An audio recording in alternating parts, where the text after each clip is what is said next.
नमस्कार मैत्रिणींनो, आरतीज किचनमध्ये आपले सगळ्यांचं स्वागत आहे। आता थंडी जवळच येणार आहे, तर थंडीसाठी हा एकदम बेस्ट रेसिपी आहे। त्याच्यासाठी मी साधारण पाव किलो किंवा एक मोठी वाटी भरून बदाम रात्रभर भिजत घातलेले आहेत। आता त्याच वाटीने साधारण 2 सपाट वाट्या भरून आपण मखाने घ्यायचे आहेत। पहा तुम्ही मी कशा पद्धतीने घेतलेले आहेत।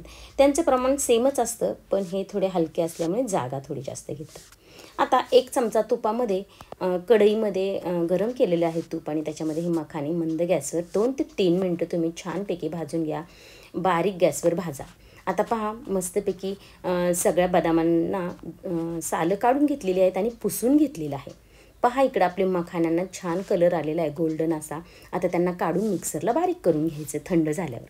आता त्याच कढईत साधारण मी तीच अर्धी वाटी भरून तूप टाकले आणि हे सगळे जे बदाम होते ते बारीक वाटून घेतलेले आहेत। अगदी बारीक नाही झाले तरी चालेल। आता तुपामध्ये आपल्याला त्यांना छानपैकी परतून घ्यायचे। पहा असं टेक्स्चर येतं। साधारण 5 मिनिटं तरी 5 ते 7 मिनिटं लागतात। त्याच्यातच मी आता तीच वाटी जी घेतलेली आहे ती अर्धी वाटी भरून मी बेसन घेतलेलं आहे। आता हे मिश्रण आपल्याला छानपैकी मोकळं होईपर्यंत परतायचे। ह्या संपूर्ण प्रोसिजरला परतण्याच्या 10-12 मिनिटं लागतात। पहा तुम्ही 5 मिनिटातच मिश्रण कसं झालेलं आहे। आता काय करायचं, आपल्याला दुसरीकडे पाक करायला ठेवायचा आहे। इथे मी अर्धा कप गूळ घेतलेला आहे आणि पाऊण कप पाणी घेतलेलं आहे। ते पाक तिकडे होतोय तोपर्यंत आपण हे मिश्रण परतत राहायचे। आता जे मखाने होते ते मी बारीक वाटलेले आहेत आणि ते आपण आता त्या मिश्रणात टाकलेले आहेत। इथं पाक मध्ये मध्ये तुम्ही असं ढवळून घेत जा। इथे साखर सुद्धा वापरू शकता, पण आपल्याला हेल्दी ऑप्शन म्हणून मी गूळ वापरला आहे। पहा आपलं हे मिश्रण 15 मिनिटांमध्ये छानपैकी परतून झाले। इकडे आपला पाक सुद्धा आता रेडी झालेला आहे। गूळ पूर्ण वितळलेला आहे। आपल्याला एकदम घट्ट पाक करायचा नाही। इथे चिमटीभर मी हळद टाकलेली आहे।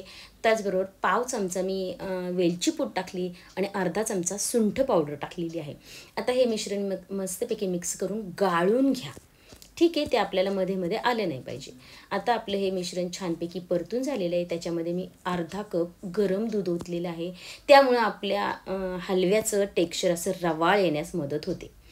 पहा 2 मिनिटात संपूर्ण दूध ॲब्झॉर्ब झाले। त्याच्यातच आता हा गाळून घेतलेला गुळाचा पाक आणि त्याचबरोबर काही ड्रायफ्रूट्स टाकलेले आहेत, ते तुमच्या आवडीनुसार तुम्ही टाकू शकता।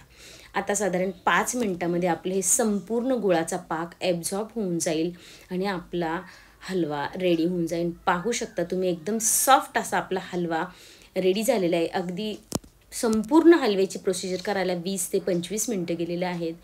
रेसिपी एकदम छान आणि हेल्दी आहे। तुम्ही थंडीमध्ये करून ठेवा। 15 दिवस हा फ्रीजमध्ये राहतो। खायचा तेव्हा गरम करून घ्या। लहान मुलांना किंवा वयोवृद्धांना सुद्धा अगदी 2 चमचे जरी हलवा खाल्ला आणि 1 ग्लास गरम दूध पिलं तरी तुमचा पोटभरीचा नाश्ता होऊन जातो। रेसिपी आवडली तर लाईक शेअर सबस्क्राईब नक्की करा। धन्यवाद।